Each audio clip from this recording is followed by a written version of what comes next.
Banny Grisson, last question, and then I'll give you guys my little health update. Banny Grisson says, God tests/tempts Israel and Abraham. But James says God doesn't test/tempt anyone. How could we make sense of those? Right? So James does say that, and God does test people in some ways. One answer to this is to look at the actual language itself, right? The wording used in James, that God doesn't, no one should say that he's tempted by God, is very specific. Let's look at the passage.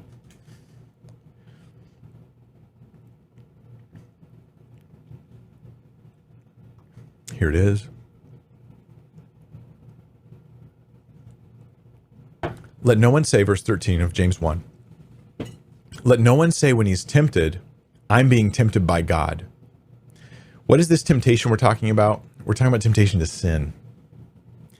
I want to sin, and the reason I want to sin is God is making me want to sin. That's what you're not allowed to say. That's what it means by being tempted in this passage. For God cannot be tempted with evil. God doesn't want to do bad things. And he himself doesn't tempt anyone, meaning God doesn't make you want to do bad things. But each person is tempted, wants to do bad things, when he's lured. And I say lured. Do some of you guys say lured? Because I think you're weird. Lured. My wife says lured. It's like her family. They say lured. I'm like, it's lured. And enticed by his own desire. You're tempted by your own desires. Your desires were not planted there by God, where he's like pulling you and forcing you towards sin. Then when desire has conceived, it gives birth to sin. When sin, when it is fully grown, brings forth death. So when James says God doesn't tempt people, he means he doesn't put in them desires to do sinful things. That's what it means. So where in the Old Testament does God do that?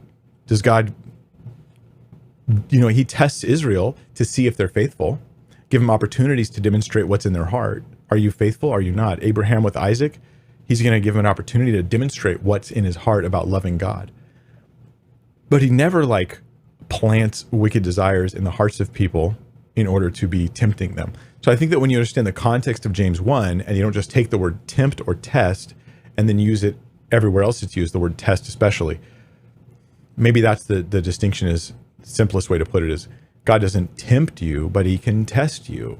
He will draw out what's in your heart through circumstances that reveal you for who you are, but he won't put desires for sin inside of you in that sense to tempt you. I hope you find that helpful, Banny.